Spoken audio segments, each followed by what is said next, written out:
Knoxville Night in America!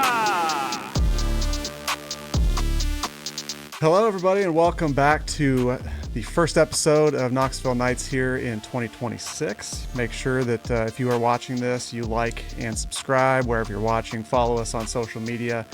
And also welcome to our viewers that are checking us out on Dirt Vision. It is our first episode on Dirt Vision, so we're very excited about that. And we couldn't think of any better person to have. I'm Josh Gerlach. I'm here with Blake and Kade, of course. But we've got Brian Brown, one of the most winningest drivers at Knoxville Raceway, so we felt like it'd probably be a good thing to have him on to start the season. Brian, welcome to Knoxville Nights. Looking forward to talking to you, man. Absolutely. And Blake, what is it?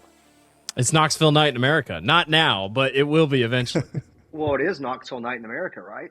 Well, yeah, technically right now. It's always Knoxville Night in America in a way. Yeah, it's awesome to be coming on, and especially on your first episode here. You guys, I've been watching from afar. You guys did a phenomenal job, and looking forward to what you guys can do on Dirt Vision with a little bit broader audience. Appreciate it. And was giving you a little crap early on before we hit record that you did tell us you didn't want softball questions here tonight when we finally sat down and did this. So Blake and Kade were stewing earlier today, and I was joking, we'll pour one out for the Broncos, Blake. They made a valiant effort today, but I was joking that the toughest question you were going to get was, is Patrick Mahomes washed or not? I think we all know the answer to that. It's like, I think it's probably, I don't think we were that good last year, but we won the one-score games, and I think this year we weren't that great, and we lost the one-score games. So I think it's a good time to hit the reset button, and let's get that dynasty up and rolling again. That's right. The Grim Reaper's coming back for you, Blake. Absolutely. You better be ready this season. Yeah, I know. I'll let you lead us in, Blake. Well, Brian, we'll start out with how many people last time they saw you. We'll go past Port Royal. We'll talk about Port Royal in a second, but we'll talk about just straight off the bat the Knoxville Nationals this past year. You got in a wreck in a heat race. Unfortunately sent you to the hospital. You sustained a couple injuries. Let's just go back to that. Let's go to that night and talk about that heat race. Let's talk about the wreck. What do you remember from that night? Obviously, you said it. You haven't gotten hurt a lot. You don't get hurt a lot as a driver, you yourself. So walk us through that night, what you remember about it, and just kind of the steps that happened afterwards that then led to Port Royal and now what recovery has looked like. Yeah, I mean, I just remember, going into the Knoxville Nationals with in my opinion, a full head of steam. And I felt like for our team, one of the best opportunities we had in a long, long time. I kind of felt like we were kind of under the radar a little bit, and just wasn't a lot of pressure on us, just needed to go in there and do our job and put ourselves in position. I thought we were one of the faster cars at Knoxville the last month leading up to the Nationals, and I felt like the local crowd had a good opportunity to do some good at the Nationals, which they did with Ryan. We went in there, did our job qualifying, got a good field draw, qualified I think third or fourth, and set ourselves up very good for the heat race. Started eighth in the heat, got a pretty decent start.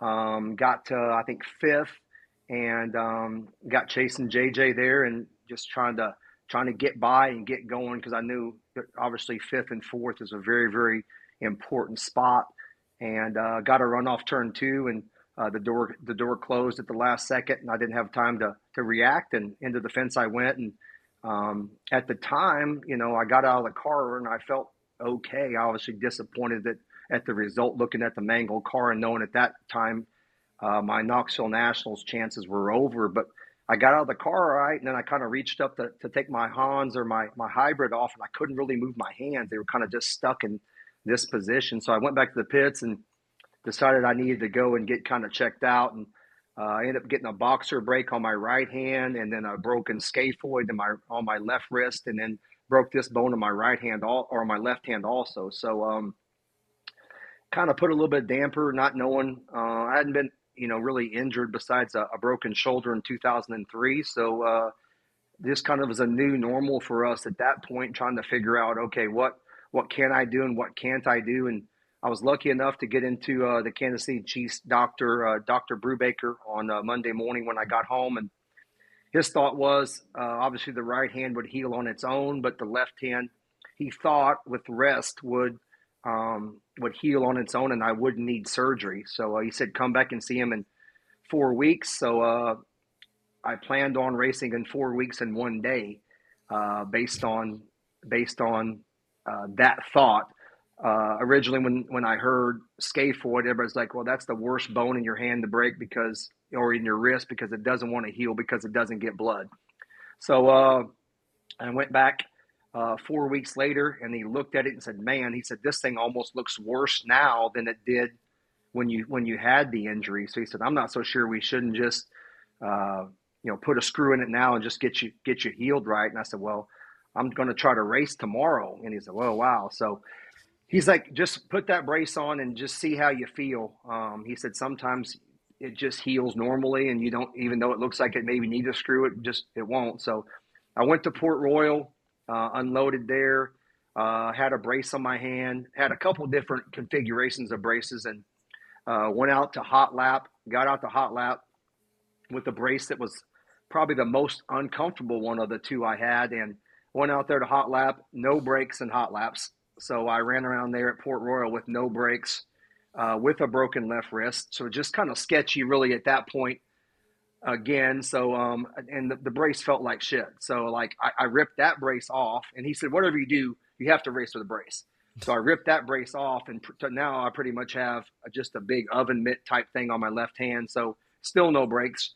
So I go out there and qualify. We set quick time, and I felt like at that point, now I'm going to start fourth in the heat.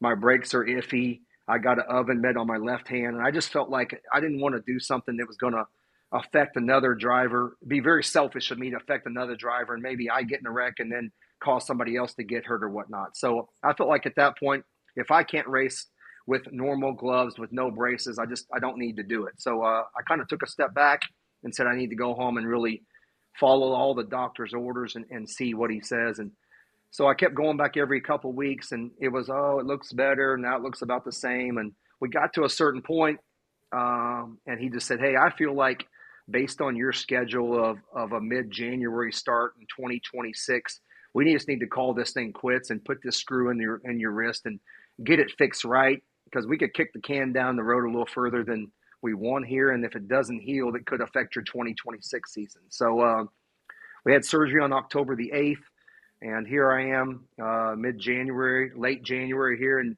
I feel pretty good. I'm not going to lie, I don't feel 100%, but the weather and the swelling and just stuff like that, it's a little bit different feeling that I've never had before. But like I've always said, if I was going to hurt a wrist, my right hand's my most dominant hand, so I feel like I do a lot with that hand. No pain, so just a little bit more of comfort of just feels like I'm walking around with somebody else's hand on my arm, really, and just but overall, just there's a lot more people that had a lot worse wrecks last year than I had, and people in worse situations. So it's just a little bump in the road, and hopefully lends us to a great 2026 season, because how fired up we are as a team to really just get back at the racetrack. You mentioned it there with all the guys, and a lot of big name guys. I would consider you're a big name in the sport of sprint car racing. We saw a lot of those top names get injured, and also as a team owner and business owner and that right as well. How tough did it make that decision to pull out of the Tusky? After you just set quick time, with all those things going through your mind, or were they big factors in making that decision? Yeah, they were all very big factors, but I think the key to the whole entire thing is like I put a lot of pressure on myself. If they say 8 weeks, I hear 4 weeks. So I was putting pressure on myself to, knowing that I had this on my hand, and he says, "Hey, take this brace off only when you shower," and then we put it back on. But in my head, I was like, man, if I just leave this brace on for 4 weeks and then pull it out on 4 weeks in 1 day, it's going to be stiff as a board. So I was like, okay, pull it off, but keep it moving. And that was just the wrong thing to do with the brake. But I think what was unique about the whole entire situation is I didn't have one of my 50 partners say to me, "Brian, you got to get back out there for the brand. You have to do it. I don't, even if you're 50%, you get out there." It was the complete opposite. They were like, "Hey, don't push this too quick. You're our most important asset. And we don't, if you don't feel 100%, we'll leave this thing parked until you do. And I think that was, in my mind, a very key factor in deciding on, hey, I don't need to do this to prove anything to anybody, and I have all the support of my partners behind me. So by doing this selfishly, I think I would have got myself or somebody else hurt by trying to do that, and it just wasn't worth it at that point. So, and I think sometimes throughout racing in life, you go and you do the same thing, and you kind of, I wouldn't say you get burnt out, but you just start thinking, gosh, this is getting old doing the same things over and over and over. But when they take that away from you, it makes you want to get there even more. So I've not looked forward to a season and look forward to going to the gym and being prepared more than the 2026 season than I think I ever have. So a bad night at the racetrack this year is going to be beating sitting on the sidelines with a broken wrist. So we're really looking forward to the 2026 season. And like I said, just it's going to be a little bit different to get going here, but I feel like once I get up to speed, I feel like we'll be right in the pocket again. You kind of beat me to it, but how much of a pain in the ass has that wrist been in the gym? Gosh, man, I never knew such a, people said it, oh gosh, it's going to be a pain in the butt. And it's just hard, man. Like really with a broken wrist, it's hard. You can't really do anything besides just wear yourself out on a treadmill or whatever. I can do some weight stuff now, but they say, it'll be a full year before I really know, okay, this is going to be the new normal for life. They say I'll get better every single day, but what happens to me is I feel like, oh, if they tell me to do this much therapy, I'm going to do twice as much.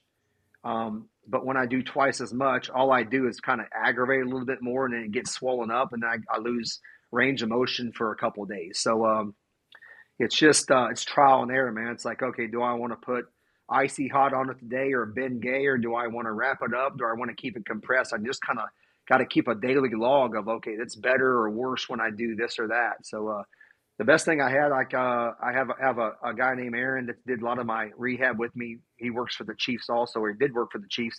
Just a rice bucket and a Home Depot, or a rice and a Home Depot bucket, and just keeping your hands moving in different directions. Non-weight bearing has really been the biggest thing that's helped me regain the movement. But there's some movements that I've did that it's just like I can't do it like I used to. But the main thing is for the last probably 3 weeks, I've had my car on the ground, just jacked up enough to have a little pressure on the front wheels. And I've kind of went through the motions for 10 to 15 minutes of time during the day.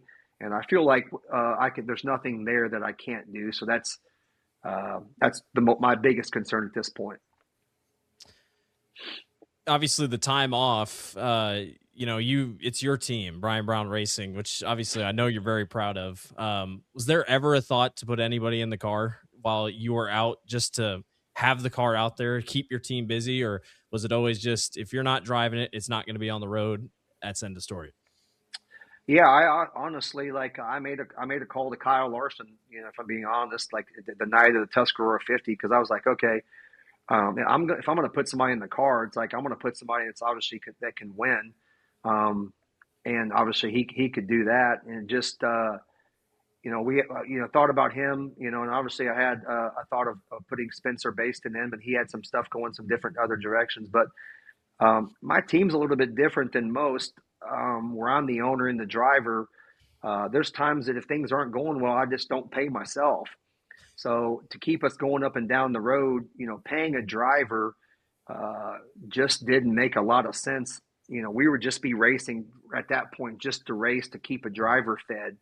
And my crew, that's one thing about it too. They wanted to make sure there's like, hey, we want to race with you, not just to race, just to say we raced. So if Kyle could have did it, we probably would have run 3 or 4 shows, but nothing that we were looking at doing something, full time. And I think once you do that, say we run somebody 1 week later, I think at that point you have to finish the season racing. Yeah. You can't just say, oh, we're going to put somebody in for a weekend and then, okay, next weekend we're taking off, or we're taking off the rest of the year. So it's like either we were going to race with me later in the year, which was the hope that the wrist would heal without surgery, or we were just going to, keep it parked. And we had a lot of great calls from a lot of great drivers that we really appreciate them offering to come drive it. Kade didn't call, which was disappointing, but Damn it, but Kade. we just the draw was either somebody that could win for sure, or just let it sit. Makes sense. Interesting to hear that. To stick on your team, I know we were talking about some depressing stuff here to start, but let's go back in time a little bit to the start of your race team. Like, it's been how many years now, and what really drove you to do that? And did you really have like another team or different teams in mind when you were starting yours to try to model after, or were you just kind of going by the, flying by the seat of your pants to start? To answer your last part of your question, I always looked at, who do I want to model my team after? I always wanted to be not maybe the fastest car every night. I obviously want to be the fastest car every night where we can show up and win anywhere in the country, which I think we can. But I always looked at teams of like, how they kept it, from the outside looking in, where a Sammy Swindell type operation where you could eat off the floor, and a Jason Johnson. I really always looked up to him of how he always very, very professional, and Jason Myers. And I worked with the Beef Packers team in 1998, and Jimmy Carr and Danny and Mark Ellis. And I really learned a lot of just how to keep things organized and how to keep things clean. And it never really was a dream of mine at all to own my own team. It just kind of worked out that way. I got fired by the Casey's car with Lonnie Parsons in 2004. And at that point, I felt like, man, if I ever want to control my own destiny and really control it all and not have to worry about looking for a job every winter or if I'm going to get fired or whatnot, I have to have my own team. And I didn't have the funds to do it. So luckily I teamed up with Tim and Gina Dukes, along with their brother-in-law, Terry Dukes, out of Missouri, and kind of got that going, as a local team. And we won a lot of races, had a lot of success. And it just got to be where it was too big for them to continue to do. And they had full-time jobs to continue to do it at the pace we were doing it. And so it's like they decided they want to quit one day, and I'm a car owner the next. That's kind of really how it happened. And we started with one car and one engine, and a lot of great people over the years that probably stuck their neck out to help us when they probably shouldn't. Guys like Scott Richard, Bruce Cox, and I don't want to leave people out, but people that here's a trailer, here's an engine, here Don Long, here's an engine. There's that kind of got us going.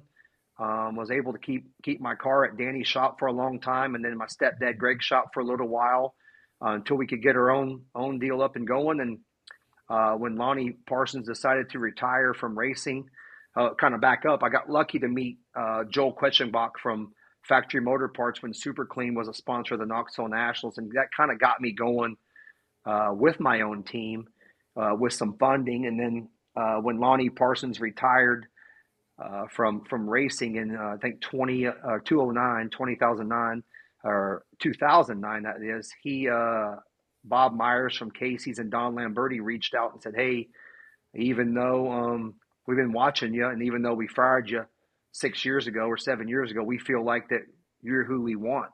So I went to Des Moines to meet those two and sat down with them, and they wrote a number on on Don's business card, and he slid it across the table, and he said, we want to be a part of your team with this figure work. And it did. And, here we are. But I think one of the biggest, people always say, hey, what's your biggest win in racing? And that's a common question. I think the biggest win in racing for me was not on the racetrack. I think it was off. When I got fired from Casey's in 2004, me and my wife, my girlfriend at the time, Heather, drove to Des Moines to get my stuff. And I walked in there and shook, Lonnie Parsons and Don Lamberti's hand and said, hey, I appreciate you guys giving a young kid an opportunity when you shouldn't. And I'll always buy my gas at Casey's, and I look forward to maybe our paths will cross again. And by taking the high road and keeping in touch with Don Lamberti and Bob Myers through the next 6 or 7 years, I really think that one wrong sentence between 2004 and 2009, and there'd be no Brian Brown and Casey's today. So I think taking the high road and doing the right thing and saying the right things gave me the opportunity to represent Casey's today. So, like I said, we're very fortunate to have Casey's, FVP, all of our great partners. But I think probably another thing I'm most proud of is I still have my first two ever sponsors, Impact Signs and Dittsfield Transfer, and MC Power, with a couple of different owners, different companies they had. But my first three sponsors are on my car today and very prominent. I think that's important to me, of like, don't forget where you came from, and you need them all as you go. And it's real easy to say, hey, thanks for the ride. You got to go. Casey's is here. And we didn't do that. We want to make them all feel like they're as important as the top ones. And that's important to us. And I think that's what's kept our team going here for a little while. What were some of the things that you didn't really expect to come up that were like, just you sit down and you think about it and you're like, man, I don't know how the hell I'm going to figure this out. You got to make phone calls to try to get some more money to figure stuff out. Kind of run through that, because I know like a lot of our listeners don't understand just how hard it is to go up and down the road, especially. And obviously I don't go up and down the road. I go across the street, but I know it's a lot of money and a lot of work too. Yeah, it's man, I've said many times over the years, man, if this wouldn't have happened, it never would have worked. Or I mean, there's so many things that the first weekend I was a car owner, we went to Spencer, Iowa with the Outlaws, just me and Chad, and we ran fourth with the Outlaws. And I remember on the way home thinking, gosh, this is going to be awesome. We're going to hit the ground running here. And on our way home, we got stuck in like a 7-hour delay on I-35, and just remember sitting there just thinking, like, how is this all going to work? And then we went to Wheatland, Missouri that Saturday and ran well. And then truck broke down on the way home. And, just a lot of soul searching. And, you don't, when you're up here, you have lots of friends. When you're down here, you really find out who your friends are. And I remember at that time, I didn't have a lot of tools. And I remember my grandpa George saying, hey, I'll be back. He went to his shop, grabbed a bucket full of tools, and, hey, use these until you find or get what you need. And, here I have an engine from this guy, and I'm borrowing this guy's trailer, and I really don't own anything. Like, I'm the car owner, the one that's actually paying the tire bill, but I was one phone call away from a guy saying, hey, bring my trailer back, or, hey, you can't use that engine no more, or whatever. And luckily that year, after all that stuff happened, me and Chad kind of went on a tear and won like 5 or 6 races in a row. And Chad was working a normal job, in Topeka, Kansas at the time. And I remember when me and the Duke split up, I called him out of the blue and said, hey, could you take a leave of absence from your job to come help me? And he did. And at the end of the year, I'm just like, hey, I don't know. He's like, you think I can stick around through the winter? And I'm like, well, I really don't have a crew chief, and I really don't have a lot of funds, but if you can work for this amount, and we laugh about it this day, how little amount that was, let's try to make it work. And like I said, we're just so many great people believing in us, and really Chad taking a leap of faith, and my wife Heather, and my grandpa, and there's just so many people that believed in us, even when they shouldn't. Chuck Merrill from Maxim, he's just like, just come get cars and we'll figure out how to pay for them later. And just things like that over the years that has happened. But every year, Kade, as you know, is a different challenge. And you really don't know what that challenge is until you get going. Just because you have a sponsor at this budget or this amount they're giving you, they could call up in December and say, hey, we can't give you that this year. And then you have to pivot really quick, because you've committed to these other people that you're going to go out and run 70 races. So I think that's the main thing about it is no matter what, you have to look at yourself in the mirror every single morning and say, no matter what that comes at us, we're not going to quit. And it could get hard. It could get difficult. You could break your wrist, break your hand. But as long as you look in the mirror and don't quit, you'll always get to the other end of the spectrum. Yeah, and you mentioned it quite a few times there, and I think it does come back we've had these discussions with a lot of people too. It's mostly about the people. And a thing that I hate hearing the most is like, it must be nice to have X, Y, or Z or whatever. And you just, highlighted that you started out with not a whole lot of stuff, and it took a lot of effort and time and money to build things. And it kind of made me think of you, Kade. Like you're doing your own thing and you're owning all your stuff, and it is a struggle. You got your engine and all that stuff.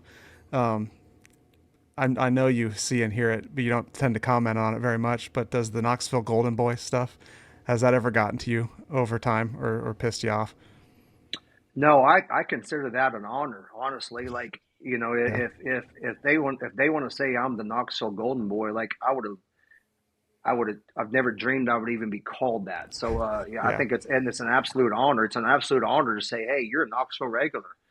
It doesn't, like, some people take offense to that.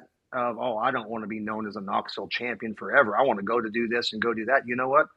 I'm proud of that. I'm proud to have that name on my. It means that we've did something to accomplish something. And if it gets under people's skin and think I get extra perks, that's a bonus to me. I've got them beat before I even get there. They thinking I'm starting on the front row because of John McCoy or Doug Clark likes me. So yeah, We it's had to change our pill draw, Brian. I mean, Yeah, you yeah, don't I mean, control the no people invert to draw, pill Brian. yeah, and that's what, honestly, I kind of get a little chuckle out of it. Austin McCarl gets up there every week and says, "Oh, I don't get the pill draws Brian get," and things like that, which is fine. I'll start on the front row every single week, because when you go to the bank on Monday, they could give two craps where you started. They just want to know what you want to deposit.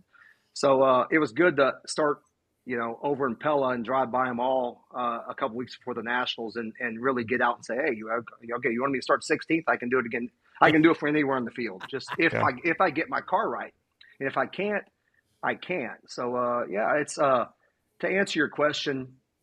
Yeah, it's fun to hear that stuff. It's an honor to hear that stuff, and it's an honor to, when you go to Pennsylvania, for those people to walk up and say, "Gosh, it's awesome! You're all the way here from Knoxville. You're a Knoxville regular." And um, if I go to my grave being the Knoxville regular and one of the best to ever do it there and be called the Golden Boy, I think we did all right in our career. Yeah, for sure. Sorry for doubling up here quick, Kade. Kind of shifting us to specifically Knoxville for a little bit here. All of us have been around Knoxville for basically our entire lives. Me with my grandpa, Blake, you've been going there forever, Kade, with you and your dad, of course, and your family's history there as well, Brian. Did you ever imagine the success that you and your uncle Danny, like, that you would have such a large part in the success at Knoxville when you were sitting in the stands? No, not at all. I mean, like, growing up as a kid there, like I would, obviously I wasn't old enough to go to the pits when I first started going there. And just, through the years, Knoxville has meant different things to me based on where I am in my career. Growing up as a kid, I was very young, and I could leave on the white flag lap or two to go, and I'd go up there with my grandma, and I would leave with two to go, and I could run all the way around to turn four, and then I made buddies with the guy at turn four, and he would let me cross the track, and I could get the victory lane and be a part of it that way. So that was one way I was a part of, just being a part of Danny's success. And then when I become a crew member for Danny, I was able to win the Knoxville Nationals in 1998 with him. And then when I got to go there to race for the first time, the 360 National, I think it was 2001 or 2002, 2001, I think it was. And then I won my first race there in 2003.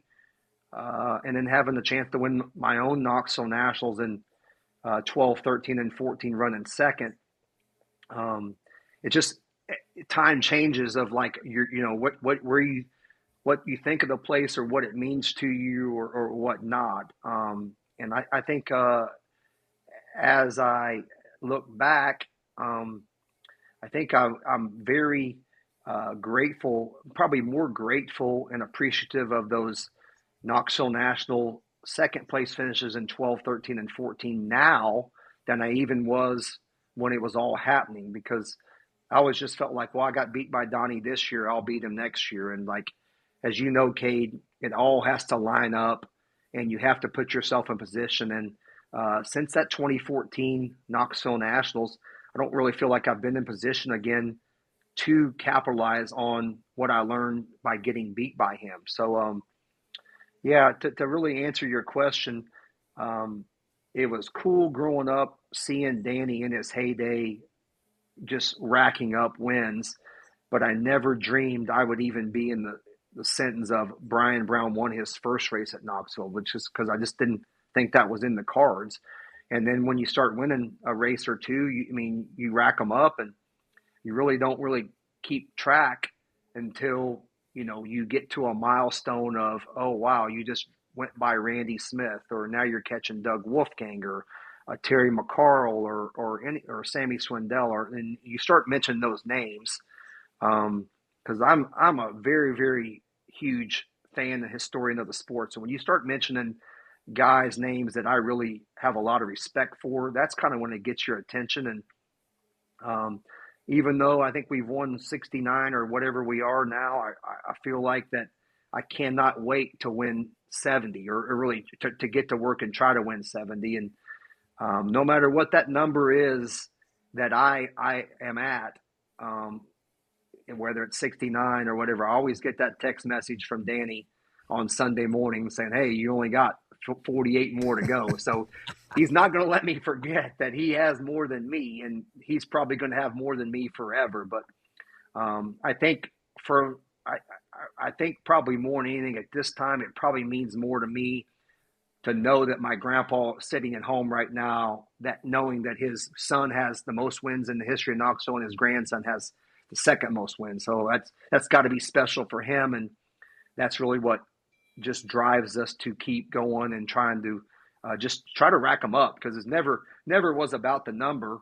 It was just like, I cannot wait to get to victory lane and try to win. And it's the challenge of wanting to win at Knoxville. And Kade can attest to this.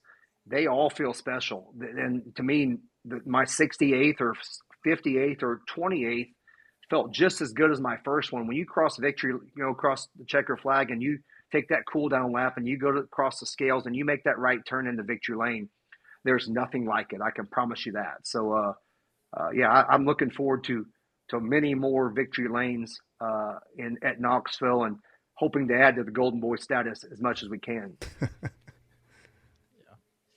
Did you guys call me that, or is that just like a no? It wasn't. It wasn't. No, us. no. We didn't say it. We didn't say it. No. Maybe Yeah. Kade did. But... No, it's a thing on Twitter. Yeah.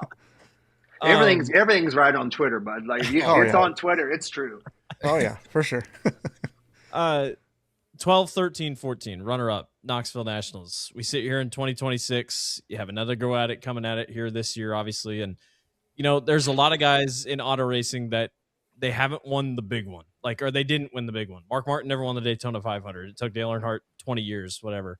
You talked about how you just haven't been in position the last couple of years to take a hold of that. But when you think back on those 3 years that you came so close, does that make, as you get older now, that it just kind of stings, or you think about those years just a little bit more and you're like, are you at peace if you would never win one? Is that just kind of one of those things where it just wasn't meant to be? Or, how do you see that whole situation? Because I feel like all the time everyone's like, well, he's going to get one eventually. Is he really going to go without getting one? Like our Knoxville guy, is he going to get one?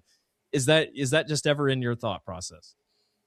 Yeah, I wake up and sweat sometimes at night thinking about it, just because it's like, if you look back at those 3 years, and I lost three different ways. The first year, I lose by half a car length by catching Donnie. The second year, I led most of the race, and got beat by him there. And then the third year, he came from way behind, and I may have him mixed up through the B main, and I got beat. So I think the thing too is if the Knoxville Nationals was 30 laps like it should be, I'd be a 3-time Knoxville Nationals champion. So, but it's not. That's the format that we have. Would I be at peace with it? I don't think so. I think that's what drives me today. I think that I would not be at peace knowing that the biggest race of my life, we never accomplished that goal. And I think that's kind of why last year kind of just bummed me out more than normal, is because I've been maybe the fastest car at Knoxville in June at the Outlaw races. And, maybe I beat the Outlaws quite a few times there. And as soon as you beat the Outlaws in June, there's an instant amount of pressure that comes right on your team, because they're like, whoa, if he beat them in August or beat them in June, he's definitely going to beat them in August. Two totally different races, two totally different formats. Things can happen, a lot different in August. But I think those races I kind of maybe peaked a little bit too early in June in those years. And then July came along and I got a little bit slower. And then as the Nationals rolled around, I was still a favorite, but in my eyes and, in my team's gut, I just felt like, man, if everything goes right and we get a little bit of luck, Yeah. we could probably beat these guys or beat them. I felt like whenever we won from 14th in July this year, and then we come back and we almost we go to the Kings Royal and run fourth, come back and run second to drive by Rico and race really hard with Rico and run second, then run third at the Capitani Classic. I really felt like in my heart, this is one of my best chances ever. And I think I told you guys that when we talked Sunday at the Capitani. Yep. I felt like I like where we are. There's not a lot of pressure. They don't think we can win. And we ran very strong with Ryan, the month leading up to the Nationals. He was fast, but I felt like we were maybe as good as he was. And when all that played out and I got banged up and hurt, and really if I pass the 2-car there and get in the fourth, now I'm fourth quick, 8th to 4th in the heat, go out and run 6th, 8th, top 5 in the A main. I'm on the pole or the front row of the Knoxville Nationals with Ryan Timms. And I really like my chances at that point. Because, everybody after the Nationals said, oh, I can't believe how fast Ryan Timms was. He did something that was magical. He just did what he did every single weekend all year long. He didn't do anything. He just ran a normal race that I was not surprised that he won that race. That's like us. I feel like, and you just said it. Like if you were watching the whole time, that's kind of, I feel like our consensus here also. So that's good. That's cool to hear that you saw that too. So I felt like more than anything, I was bummed this year because where we were as a team, and that's probably what got me more discouraged. But you ain't got time to get discouraged. I had to get going to my rehab, so it's like it is what it is. And I think it was very, very cool that Ryan won that race. And I felt like the only thing was, and I talked to him the day of the race a little bit prior to the race of just, hey, this is what probably to expect. And I think the only thing that's going to get to this kid is the pressure. And man, he handled you would thought the kid's 50 years old, the way he handled the pressure, and he didn't crack. And I went to victory lane and I wanted to just give him a hug and just let him know how proud I was of him. As a race car driver, probably most importantly, but as a driver and as a 18-year-old human being, because he's a very, very good kid. And not a lot of 18-year-old race car drivers I would say that about, but he's a good kid. And this time, he won the Knoxville National in 2025, how quick things can change. In 2024, he came off the Knoxville National. I think he run 4th or 5th in the C main. Yeah. He called me that week after the Knoxville Nationals, and he begged me, hey, would you let me run your 360 car at Knoxville the last week of the season? So, and from that point on, we didn't have I couldn't do it. But from that point on, me and him kept in contact, and we talked a lot, and I talked to his dad a lot. And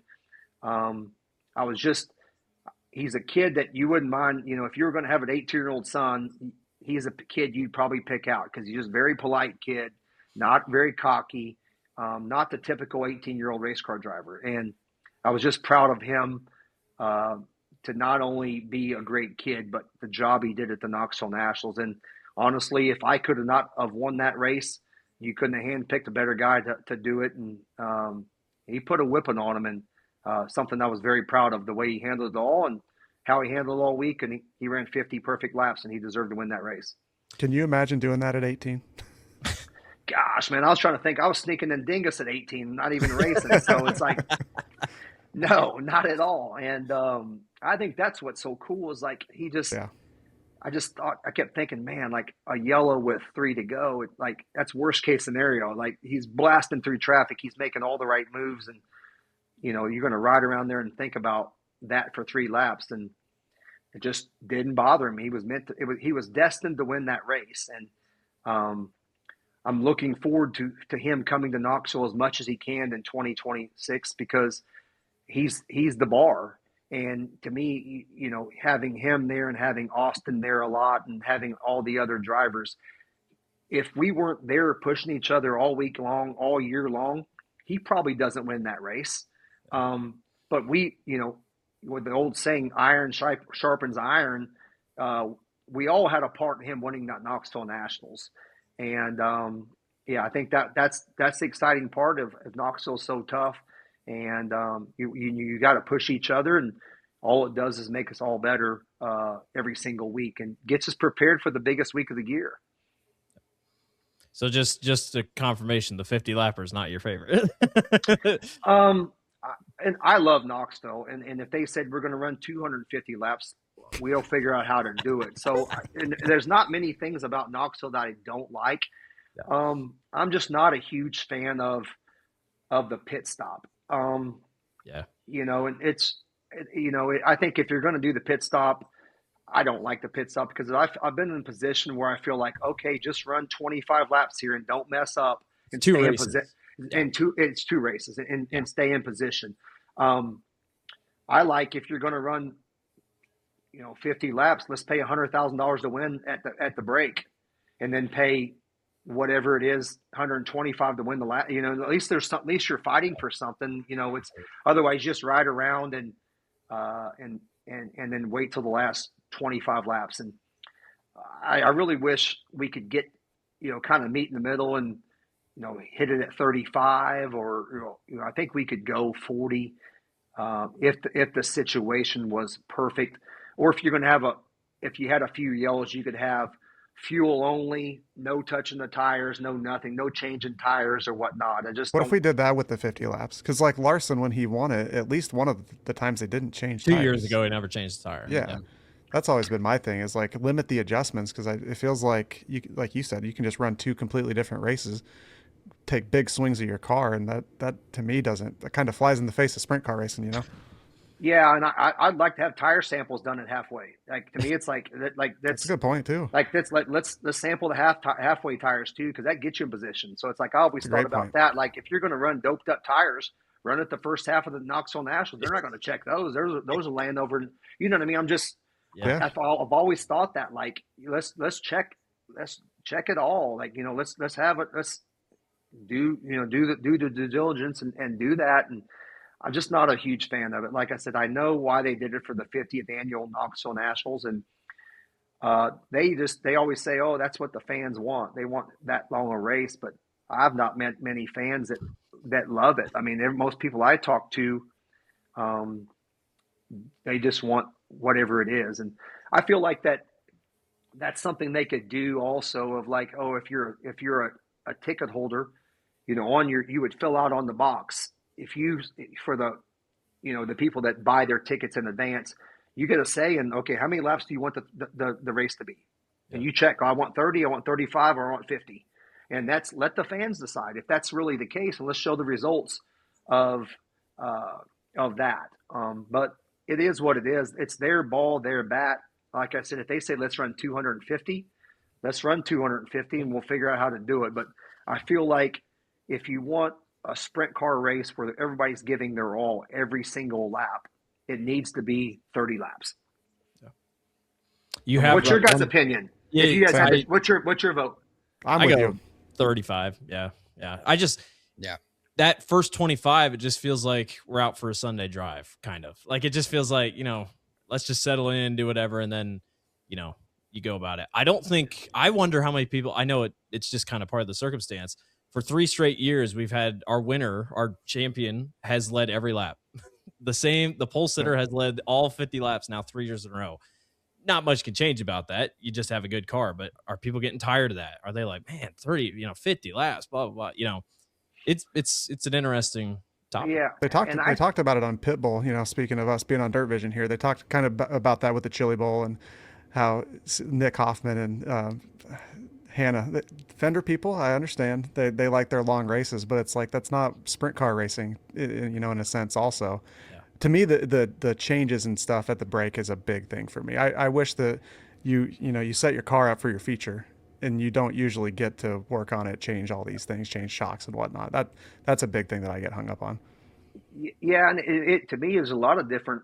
They're going to get themselves in a bind one of these years where they're going to have a three-way battle for the lead, or just the best race you ever seen, and then they got to throw the yellow, and then it's going to become a snooze fest. I hope the snooze fest is me leading, and it's like, oh, that was boring. The last half, and a lot of things go into it too that people don't think about. Like those extra 25 laps are very difficult on the Duncans, of making sure that they can't rubber up.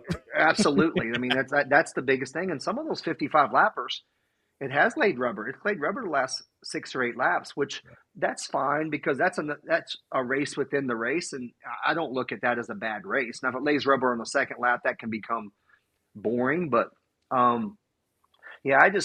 think that for the best possible race for those people that spent $50 to I don't think 25 extra laps they would be disappointed if we didn't do that, because I think you're going to see maybe a better race at 30 laps because the guys are just letting it all hang out. It's there. You don't have time to, because when you get a break, you're going to line back up. It doesn't matter how far Ryan Timms is ahead. I think he was ahead by 3.5 seconds, because when on lap 26, you're right back on his rear bumper. So don't wear your stuff out running twice as hard as you need to. Engine, rear end, all that stuff gets twice as hot. Just cruise along and stay in position, and when the time comes, your stuff's still good. But I think if you're going to do it, maybe just fuel only, no tires. But then if you do that, then guys are they're going to run even less hard because they're not going to want to wear their tires out. So I don't know what the answer is. All I know is Knoxville is the best place in the world to race, and they're way smarter than us four. And there's got to be a reason they continue to do it. And I'll be there till the day I die, trying to win that race, no matter what the format is. While you talk about it, though, I mean, you look at 360 Nationals, and it's like the pace of that race is insane. Watching guys come from like 5th or 6th row and try to rip through there because they don't have that break. I mean, we saw it with Rico and Kyle this year. I mean, you and Aaron did it just a few years ago. Like that 360 Nationals, that's intense. Like it's like it, when they drop the green, you put your right foot down. And when they drop the checker, you put your right front up, because it's like you go hard. I mean, it's all the same guys.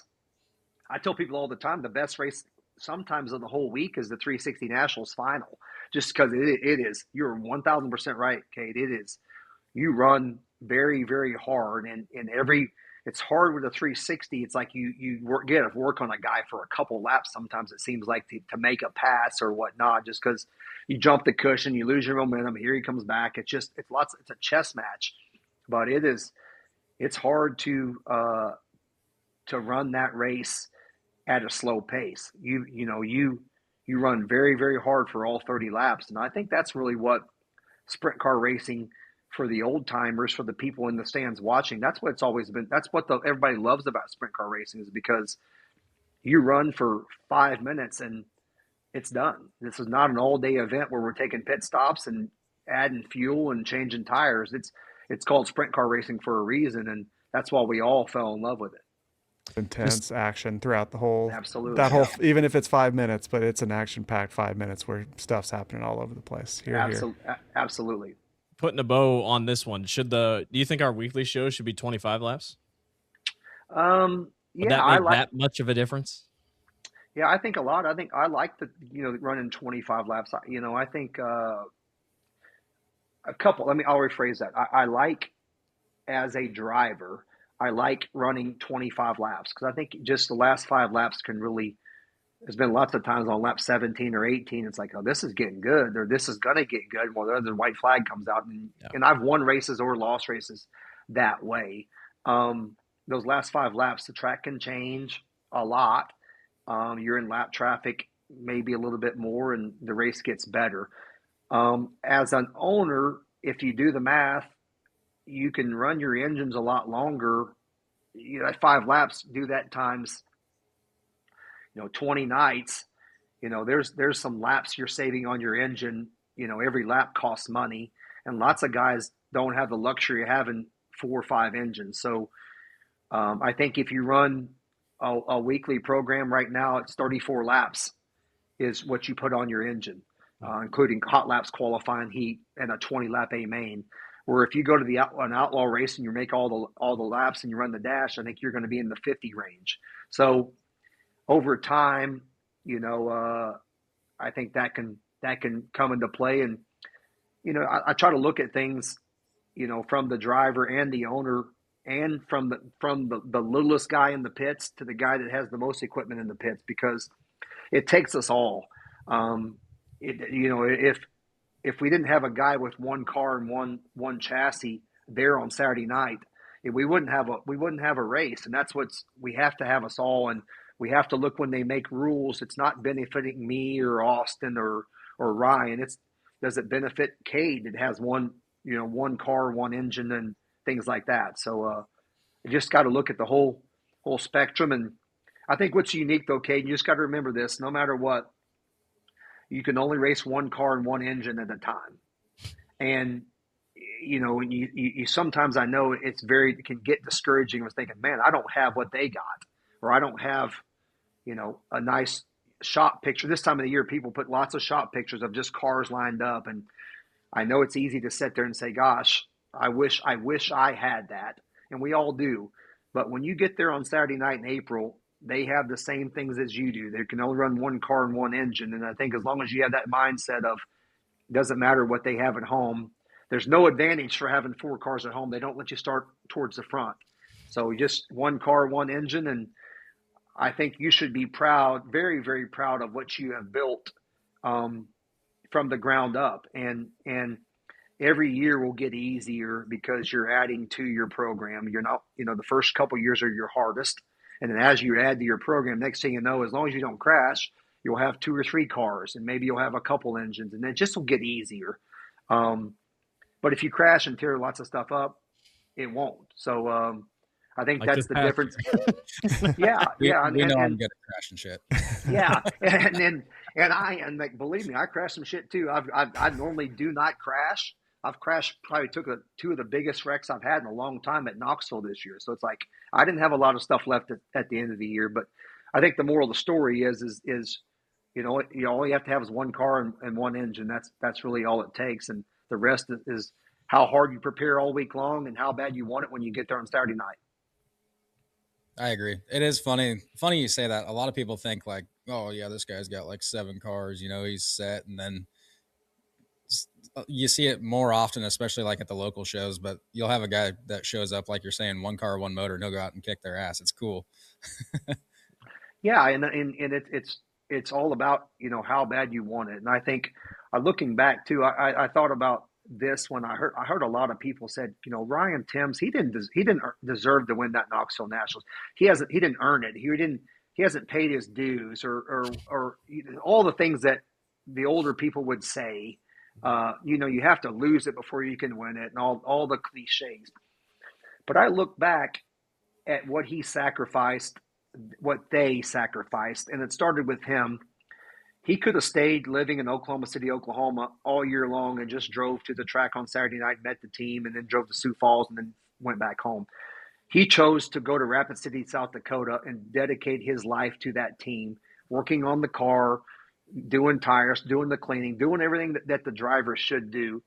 And then they drove 8 hours or 9 hours each way every single week, no matter what the forecast was, to Knoxville to be a part of the weekly program because they wanted the opportunity to win the Knoxville Nationals.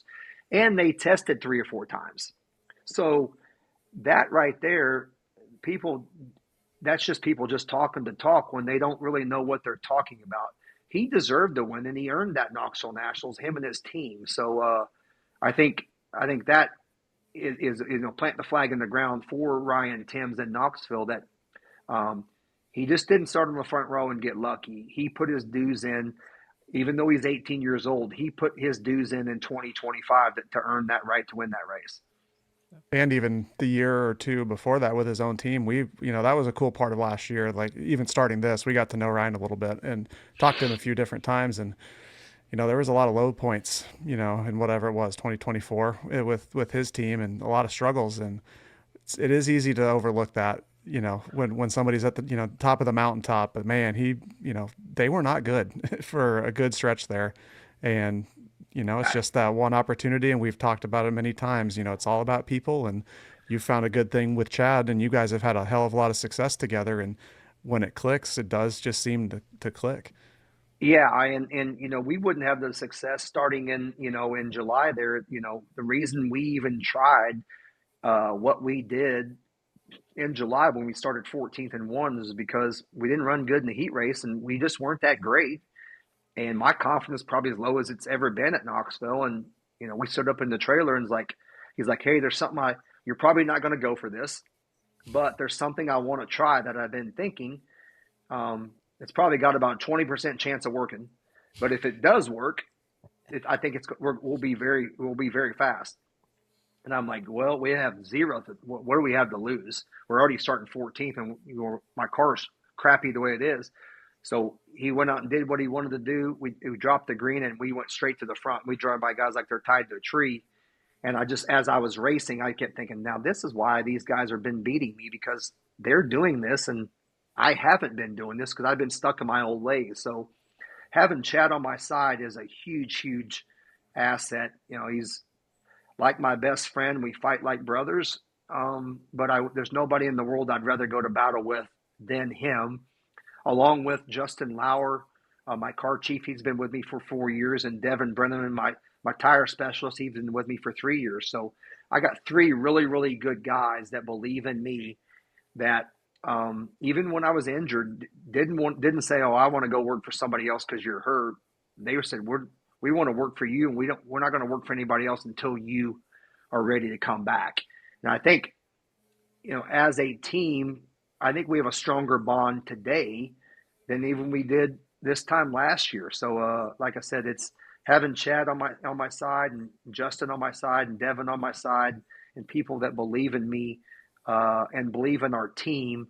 I'm very, very lucky, because you can find anybody come in and mount the tires and do the maintenance, but to have the guys that really care about what they're doing and put the extra effort in to make sure your bodies fit correctly and your brake lines look nice, and all those things that those guys do is really what separates.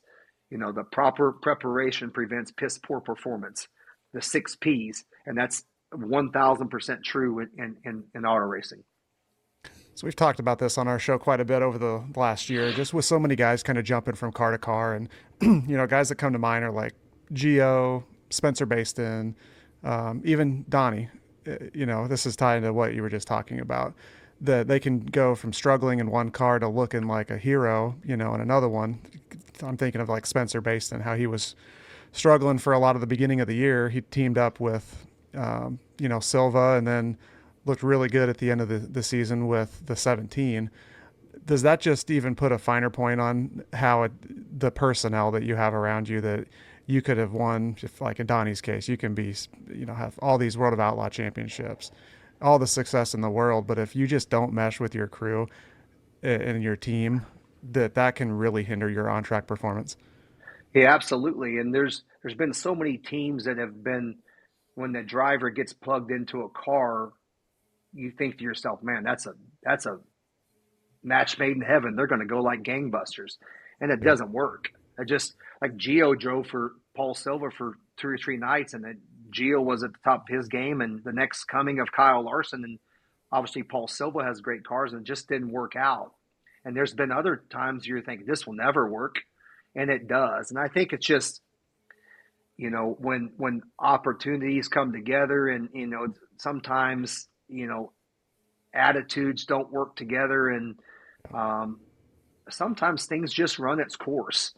I mentioned earlier that when I got hurt, I reached out to Kyle to drive for me, but I also did reach out to Donnie when that all happened. That not knowing what he had going and just saying, "Hey, I wouldn't mind if would you consider driving my car at Knoxville the last week?" So there was two people that I called. I don't want to leave Donnie out in this situation, but I That felt would have been like something. that would have been awesome, man. Like That would have been. three. I'm becoming a liar here. I reached out to three people. I called Kyle Larson at Tuscarora 50. I called Donnie Schatz after the day he got fired or whatever that happened there, and I called Danny, my uncle, to see if he would drive it, because I always in my mind thought, man, if he could ever win a race in my car at Knoxville, like that would be the coolest thing in my life. You just shut it down from there. Yeah, well, yeah, it's not going to get my and Donnie too, and like, cause I talked to Chad about it, and I said, like, if Donnie comes and drives our car, we're going to learn something here. We're going to learn something as a driver, as a team, that he's just, and you're going to get the best Donnie shots that you can get with him coming off just getting fired last week. But he was very grateful for the opportunity, but he had wanted to obviously finish that Outlaw season out. And then Danny, he just didn't feel like that he wanted to do that. I think he was very appreciative and honored that I would even, because that guy said, hey, there's only a couple people that I would even consider doing this, and would be at the top of the list. And but I would have loved for him to do that, and that would have been probably one of the coolest things for me as an owner.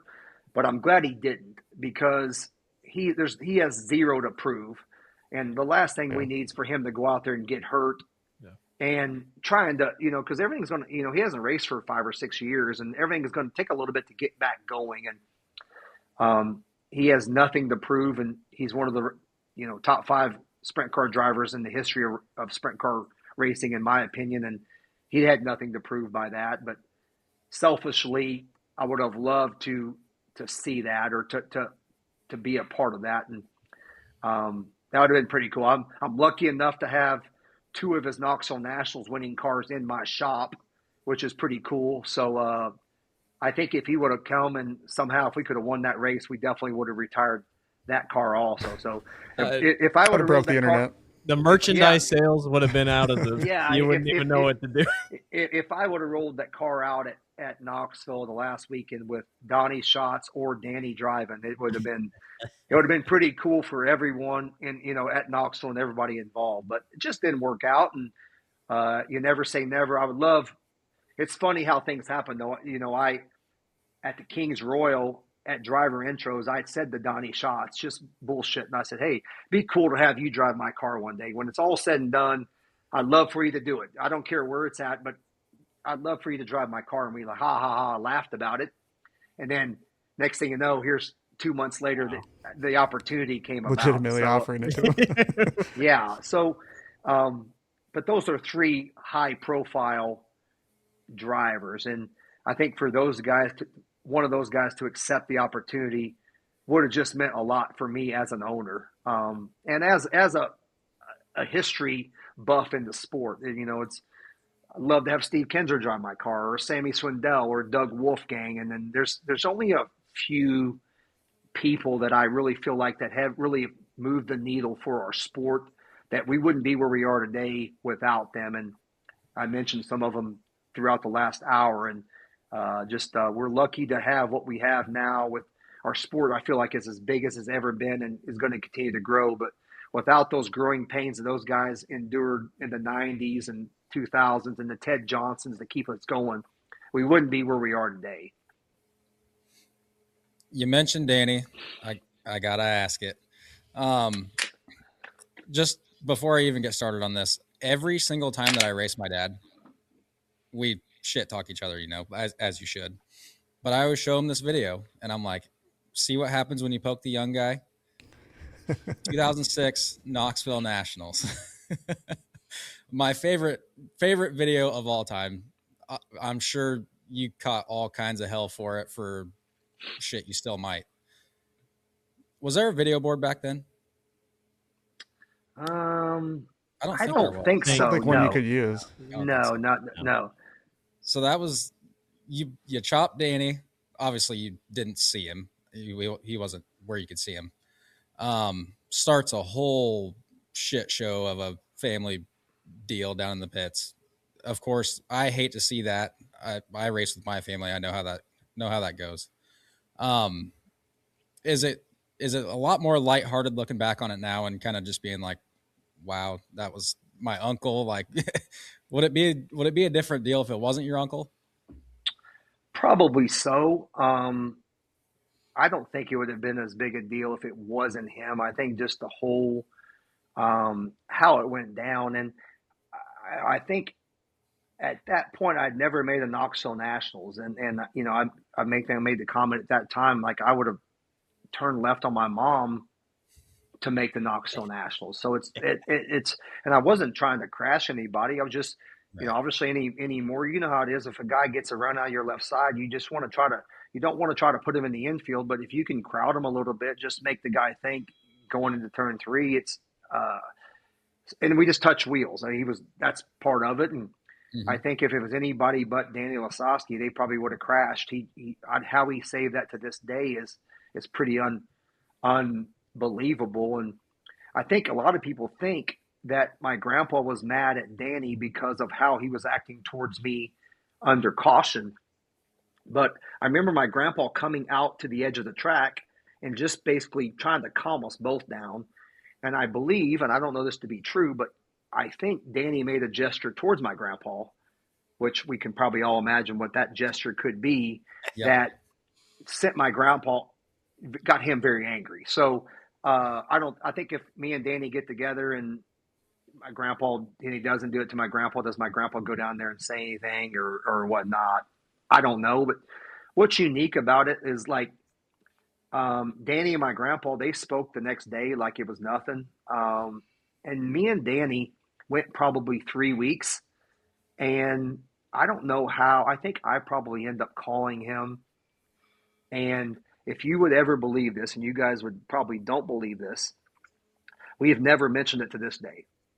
Meaning, I call him up and just, hey, what's going on? No, not much. Where are you heading this weekend? It's just like, it just Water under the never. bridge at this point. Yeah, because it's like I don't think any of us were proud of that moment. It was Right. honestly, it's embarrassing for our family because Yeah. that's not who we are. We're not going to go and fight people in the pits, or we just want to come race with respect. You know, treat people with respect, treat the fans with respect. Hopefully, win a lot of races and go home. So for us to have that happen, and I think if that was just a normal Saturday night, I don't think it would have been a big deal. But I think being on national TV at that time and Saturday Night Nationals. It's just bad timing. It was just bad timing, and it's embarrassing, and it's like something even to the day when, as you were bringing this up, Kade, and you ask about it, it's like just get this kind of a gut feeling of like just something in your life. I don't know if you can ever imagine that you just aren't proud of. Yeah.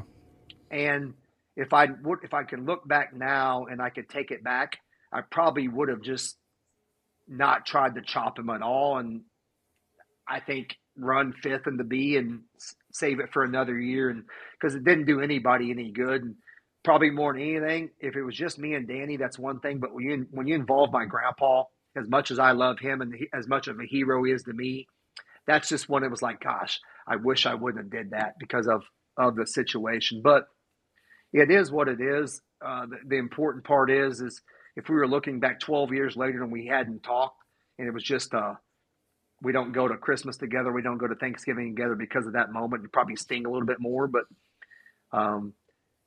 as the further it goes along, it gets talked about less and less.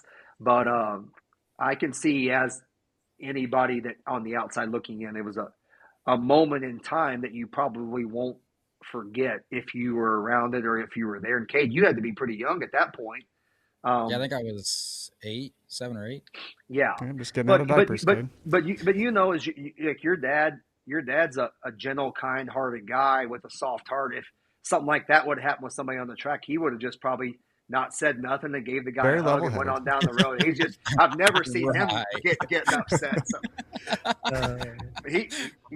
I've seen your dad. Like I don't care if you're a son or not. He would have let you have it too if that would all happen. So for sure. And yeah. that I've always said it. He's like the only person that I'm actually terrified of. Like that dude, if he came after me, I would not know what to do. He's the only guy I'm terrified of. I've seen him. I've seen him plenty of times. I'm like, man, this guy's going to rip this guy's head off. You know what I mean? And like, it's just, but you won't find him. Like if you're on Josh Higday's good side, you don't find a better person that he'll go to bat for you if you're. You on want him his in your good corner. side. Yeah, absolutely. And then it's just cool that I got to race Josh in his prime, you know, when me and him racing very young in my career, 360s and whatnot. And I feel like that's awesome. I get to race Kade in his prime too. So just seeing that means I'm getting old because I get to race. Now, if I start racing Kade's grandkids or Kade's kids, then we're probably time to hang it up. But yeah, just being able to do all that's been pretty cool. And like I said, it's water under the bridge with our family. It's not that we're proud of it, but just shows you what the Knoxville Nationals means to every single one of us. And it's not just another race. It's the end all be all in my family's eyes. It's actually ironic. Speaking 20 years since it happened. That is that means you'll probably be asked about it when it comes back around. They'll probably have a video about it and blah blah blah. Yeah, it is ironic. Maybe 20th year T-shirt. Maybe I can get a T-shirt. Yeah. There you go. People would buy that up. Blake, you probably snatch one of those. Yeah. It is ironic. When are the tough questions coming? Come on, Blake. What do you got? Well, who am I? All right, I guess I'll go. Yeah, you go. Brian Brown, I don't want to say this in the wrong way, but you're getting older. So here comes the tougher question, but you're getting older. You know, how many years do you have left of this? You know, driving, I saw you in the accident on this a few months ago. And I, along with probably a couple other people, probably wondered, I've thought, was that the last time we'd see you in a race car? I'm thankful that it's not. But as you get older, you know, our thoughts starting to creep in thinking, well, how much longer do I have left? How much longer can I keep going to this? And then putting past that, you know, you have this whole team. What becomes of that? Do you just keep, is Brian Brown Racing going to live on past you and you're going to own and somebody's going to drive your car? What do you sit as we go into 2026 of how you feel? Obviously, you say right now you don't feel 100%, but based off what has happened last year, but you have confidence, you know, where do you sit right now with where you're at in your life? Yeah, I'm 47 years old, and I would love to race into my early 50s, as long as obviously my health's where it needs to be and things like that. I'm not going to be 60 years old racing. It's just not what I envision of my career. I do believe, and I think I proved that at 46 years old, I have what it takes to compete at the highest level. And I think if I've learned anything from this accident, I think that I've learned that I want this more now than I did when I was maybe 40 years old. And as I'm recuperating from the accident and rehabbing, and I think as I get older, I know what I'm up against. And I think it makes me work even harder at the gym because I know I'm not 25 years old anymore. And I know that I'm not probably as good a shape as a 25-year-old, but I love walking across the pit gate thinking, hey, if there's somebody in better shape than me tonight, I want to see them because I feel like, I'm not doing my team any justice if I don't work my ass off during the week in the gym, making sure that I'm ready to race. And by having off and really working hard in the gym, I feel like I have a lot of time left, lot of racing left in me. But I don't see myself being, 55 or 60 and still coming to Knoxville every single Saturday.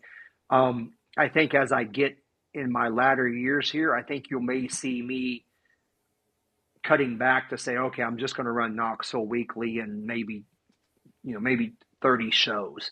But right now, I think we have 70 races on our calendar, and I cannot wait to get to Volusia next Thursday and get going. So I think when that comes out of my system of not looking forward to going to the races, I think that's when I'll know, hey, it's time to maybe do something different. And I still plan on, no matter what, say I'm 54 or 55 or 52 years old, of always having Brian Brown Racing, in some facet. I love to have, a Keith Coons type deal where on Saturday at Knoxville, I had 4 teams there, helping younger guys get an opportunity. Jace Park this coming year is fielding a car out of one of our shops at our location here in Grain Valley, and I'm kind of overseeing that program a little bit as kind of the general manager from the outside looking in.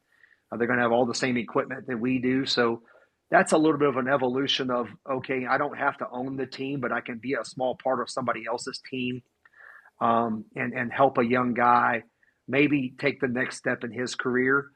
And I'd love to be able to do that one day, but right now I have no interest in owning a second car, a second team, or hiring a driver to do a job that I think that I can do at the highest level, and keep going forward. I feel like my reflexes are what they should be. My eyesight's what they should be. I think that's the things that would go, and it would tell myself, hey, I just can't do this anymore. And I feel like that as long as I can do those things that I think I can, I'm going to continue to do it, but not forever. I'm not going to be 60 years old praying it doesn't rain so I can go race at Knoxville on Saturday night. I'd love to be there.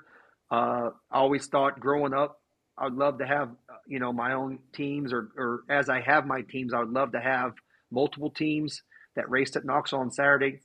I'd love to be the promoter at Knoxville one day. And I feel like nothing against Jason Reed and John McCoy, but maybe that's in my cards one day. I feel like I can bring something to the table, from all aspects of the sport to, help Knoxville grow. I think they're doing a phenomenal job, and they have all the right people in place. I'm saying as those guys would maybe retire, that I have an opportunity to do something like that. So I think no matter what, I think I'm going to be involved in the sport somehow, some way. My grandson Cash, is he going to be in the car when you're 60? I'm two and a half, or he's got a suit. He's looks two good and in a the half, suit already. And unfortunately he lives, breathes, sleeps racing. So That's awesome. I think that's going to come along at some place down the road here, and we'll see how that looks. And I don't know how I'd feel about having one of my own in my car. It's a whole different ball game. If I would get him hurt or he would get hurt, a lot of people I would have to answer to on that. So hopefully he loves it, wants to be a part of my racing, and then that kind of ends that. But doesn't sound like, he's jumping up on the wings and doing the number one right now at 2.5. So it's in his blood, unfortunately. And that too, it sounds a weird. I want to win because of that. You told us that that night in the cafe. Yep. It was cool seeing you after the races. Like, we saw you pretty much every day. He was sitting on your lap in the golf cart, and you guys just were going around looking at sprint cars. So it was cool. Yeah. And he lives right next door to me. Like, so he's over at my house nonstop. And I think, Heather, my wife, said the other day, man, if you don't win, he's up dancing on, he goes to eat on his tower. He gets up there like number one, like he won. It's all racing with him. And she said the other day, you're sure going to disappoint him if you don't win any races. And I think, yes, I am. And I think that's what drives me to, I don't want to win these races anymore because of me. I want to win it because of people like him, because he hasn't got to see me do what we can do, win a lot of races. And how long is my grandpa going to live? Just things that you normally don't think about when you're young. You just want to win them because you're cocky and you want to win them for yourself. But as you get older, you want to win them for, Don Lamberti. He's been around racing for forever. He's had cars forever. He's 85 years old. He's never won the Knoxville Nationals. I want to give him that Knoxville Nationals trophy. So it's like, it's not less and less about me and more about how can I spread this, and we're make other people's dreams come true. That's a dream come true for him, and he can't drive the car, but he sure can be a part of a winning team and be a huge part of it. It always comes back to the people. It's always about the people, and I make look it back, go around. yeah, and I look back at those when we won the prelim nights of the Knoxville Nationals. In our heyday, 12, 13, 14. I think we won one a little bit later in those years too. But I look back at those victory lane pictures, and it's like I don't look at me. I'm obviously in the picture, and I was a huge part of it. But I look at all the other people around, and some people are not living anymore, or some people don't work at the company that they work for. But the people there from KSE and Henchman back when they helped me with my uniforms, and now the people with K1 and Bell and Kinsler, and there's everybody and all your family, and everybody had a small part in that victory. And I'm sure if you ask those people, what was that night like, they're going to have a different answer than me.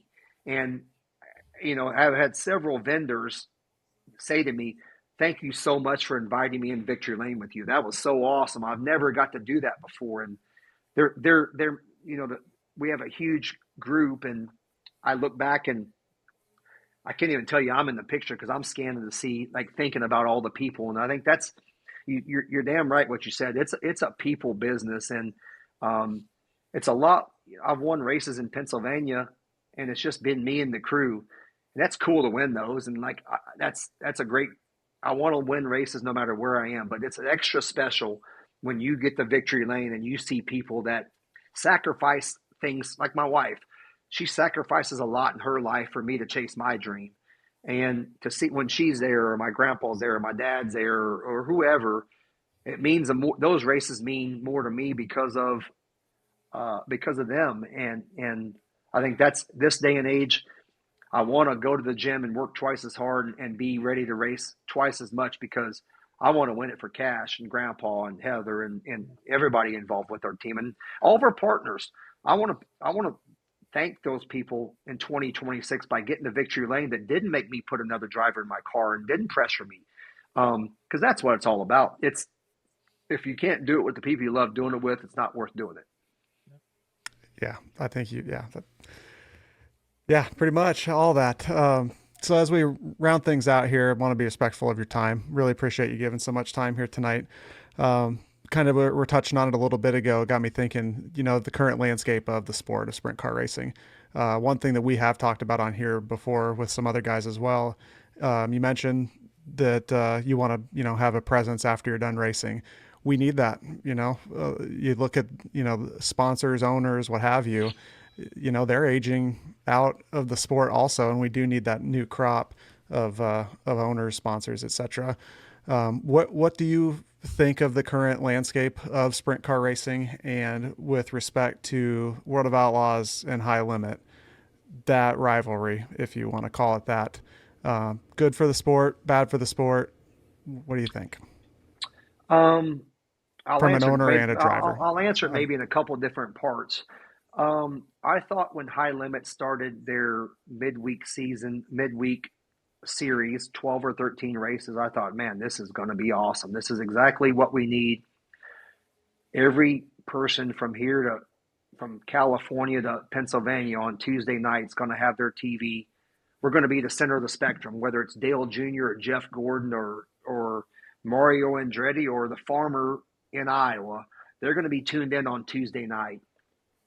So I was very, very pumped up on that aspect of it. And then when that turned into, wow, we're going to have a 50 race schedule, and we don't really want to go head to head with the Outlaws, but we're going to have a national series. I was honestly scared to death of what was going to happen to our sport, just because I've seen, the IndyCar IRL kart splits and things like that. I was just like, gosh, I just don't see how it's going to work. Well, I was dead wrong. I really feel like that everybody has played very, very well together. They haven't oversaturated areas too much, I don't feel like. And there's not been, hey, we're going to race the World of Outlaws on Saturday night in Knoxville, and then High Limit's going to be in Burlington. So I think they've kind of kept their distance. And I think each has their own little niche. And I think they're both doing very good. And I feel like that as a sport, I feel like we're as strong as ever. The only thing that concerns me today is weekly racing. I get very nervous that there are lots of options for fans to buy a Dirt Vision subscription or buy a Flow subscription and stay home and not go to Knoxville on Saturday night or Lincoln on Saturday night or Williams Grove on Friday night. They can just stay over at Dingus on Saturday and watch the races and drink $2 beer instead of actually coming across the street.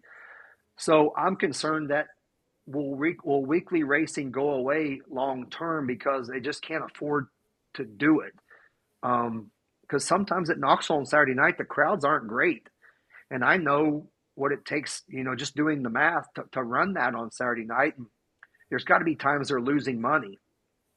So I think for the local racing, it's going to come to a point where I feel like that they're almost got to maybe not have it on pay-per-view. So if you want to see it, you got to go see it. Or do they have their own pay-per-view where they have their own Knox Vision that it's only directly supports the track. Yeah, so it's directly supports the track and come national time. Yeah, you're Yep. So basically, if the guy at Dingus wants to sit over there and watch it, you're getting some of that, and it's not discrediting Dirt Vision at all. I'm just saying where you controlled all the narrative and you every dime that came in you got. But that's the only thing that concerns me at this time, because you take say that people in Pennsylvania, as a family of four, you can't go to all the big races probably and be able to afford to do all that. I mean, you can't. And there's been some opportunities for me to go to the racing. I'll give you an example. Lakeside high limit race. It's an hour, 45 minutes from my house. I watched it on the Flow so I could turn back around and watch the Outlaws somewhere else the same night. So I'm kind of you can't live in a glass house and throw stones. I'm doing what people are doing, I feel like, and that's the only thing that scares me. And I always have thought, if you get somebody to the races, I've never brought somebody that didn't like it. They all love it and they all want to be it, and see it. But it's very easy for somebody to buy a $299 subscription to Dirt Vision and $199 to Flow and see all the races and eat your own hot dog and eat your own Casey's pizza right there in your house and not have to go to the track. So that's, to answer your question, I feel like we're as strong as ever, but I'm scared a little bit, because Kade grew up, you guys grew up with a Knoxville weekly Saturday show. Mm-hmm. I do not ever want to say, gosh, remember when we had weekly shows, where we're just racing USACs there 1 week in a month. Now the Outlaws come 1 week in a month, and now we do high limit come. So basically we have 8 shows at Knoxville all year long, and including the nationals. Can the sport survive with that? It honestly is where, like you say, being scared. That's where my mind goes. It's like you don't have that's where the feeder, because then that feeds the regional, that feeds the national. It gets dark quick if you take those things out. But you have to look at it as Knoxville and all these local tracks. It's a business. Yeah. And I mean, if you had a restaurant and you knew the morning of the rest, if you opened up your restaurant in the morning and you knew you were going to lose money all day long, you couldn't make a lot of sense. You couldn't commit to doing that full time. And I think that's why you have to support local racing any chance you get as a fan, whether it's once a month, twice a month, or whatever. And I think that's why it's so important that Kade sees it a lot. When I hear it a lot, hey, this is after the races, this is so-and-so's first time ever. You got to spend the extra minute or couple minutes as you can with that person and just say, hey, did you enjoy it? Who's your favorite? Well, I don't really have a favorite. Well, can I be your favorite?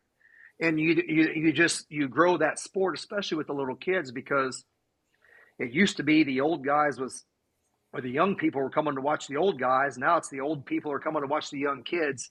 And then we have to keep growing the sport organically with the kids and getting people to the grandstands and getting and getting outside our box and really thinking about, hey, how can we market this? And Williams Groves does a great job. I love how they do their, and I think everybody can learn from other regions of how they do things and just things like that. And what are they doing to get people to the track?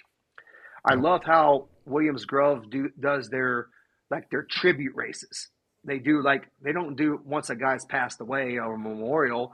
They do a tribute to Todd Schaefer, a tribute to whatever. And I always thought that Knoxville could do that with their living legends, a tribute to Danny Lasowski, where all his old fans are coming because it's involved with him, and you can get the families involved. A tribute to David Hessmer, a tribute to Jake Peters, a tribute to Randy Smith. Yeah.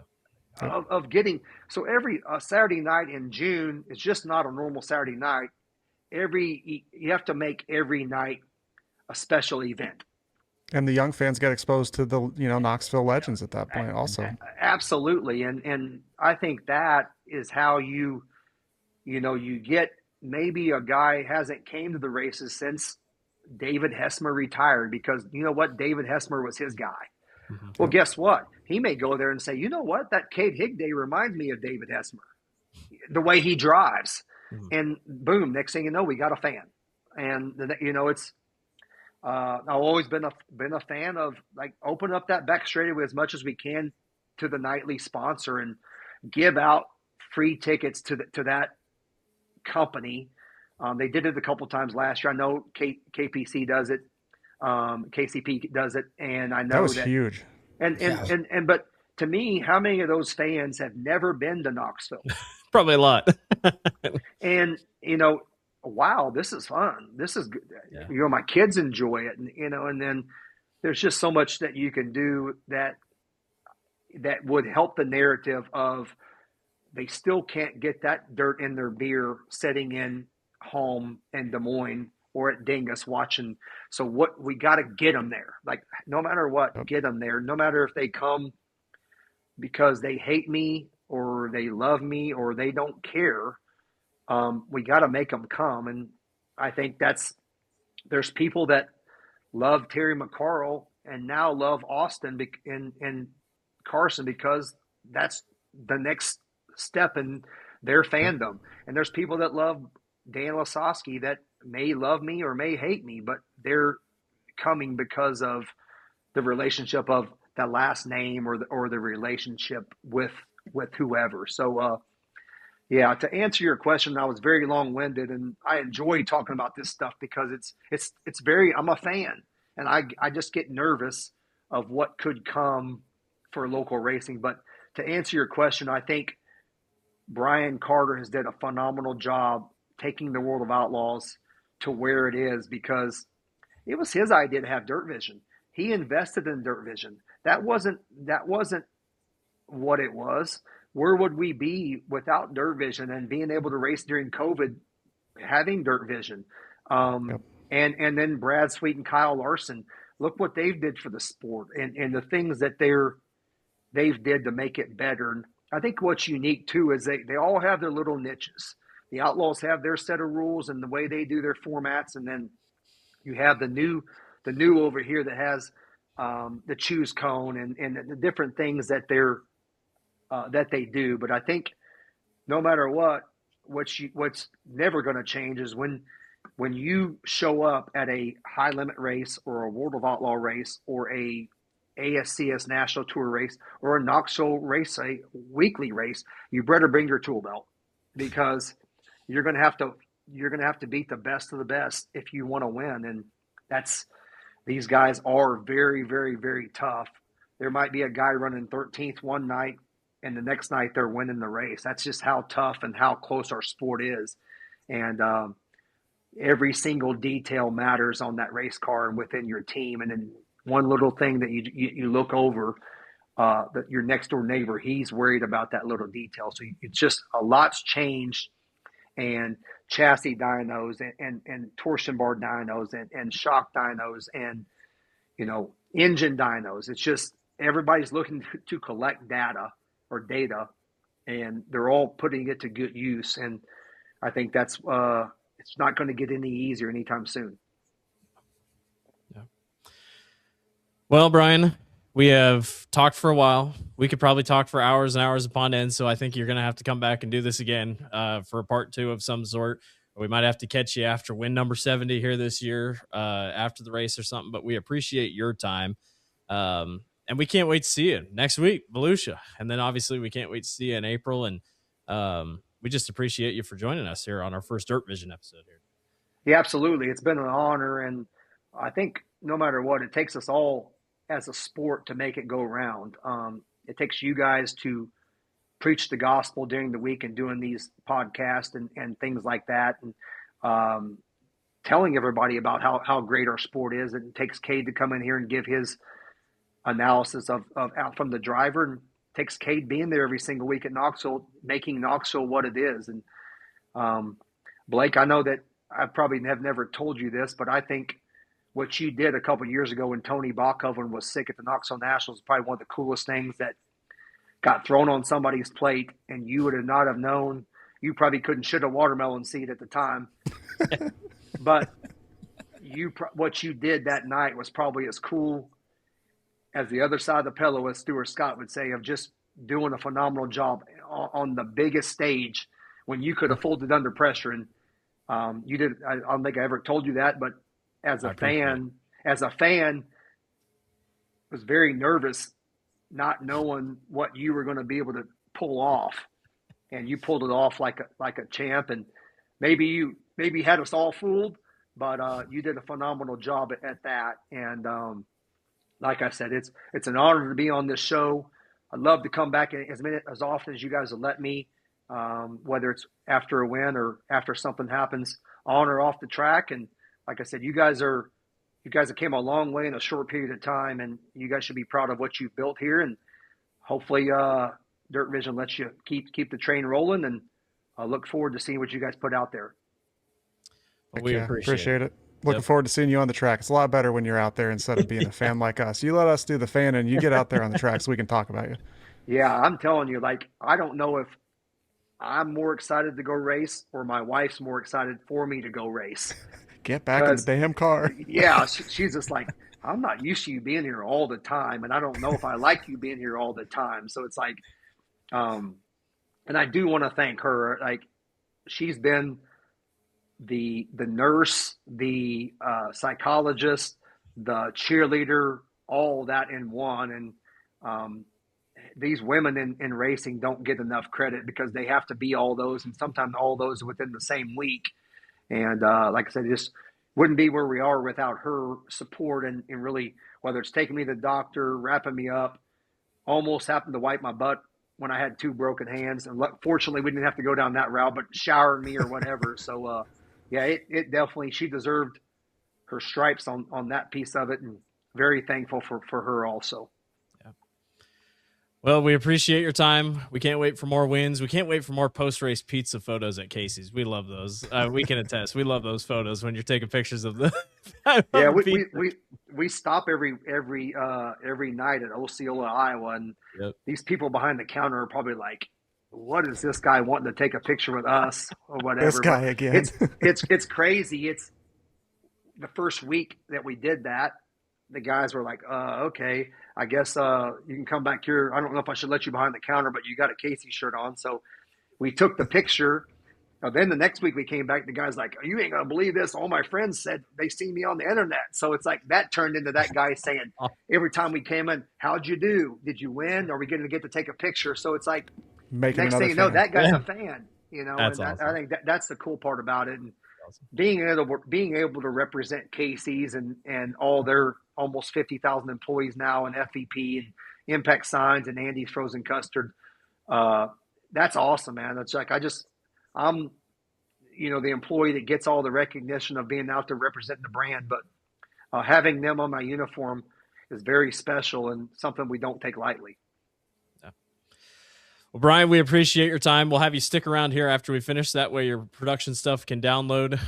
What's next for us? Sprint Car Nights will be back here on Tuesday nights with the Chili Bowl GOAT. Kevin Swindell is going to join us. Make sure to subscribe to Team Netcode on YouTube to check all that out. And then for us here on Dirt Vision or wherever you're watching, don't forget to subscribe on YouTube or create a Dirt Vision account. Create a Dirt Vision account. Why don't you? Listen on Apple Podcasts, Spotify, and all of our other platforms. Don't forget to follow at Team Netcode and all of our social media. You can follow all four of us. Josh is at Josh_Gerlach on Twitter. Kade is at Kade Higday. I'm at Blake_Walker8. Brian is at Brian Brown 21. So, Brian, we appreciate your time. We wish you the best of luck here in 2026, and thanks for joining us here on Knoxville Nights. I appreciate you guys, and you guys take care. And this has been Knoxville Nights in America. Thank you, Brian.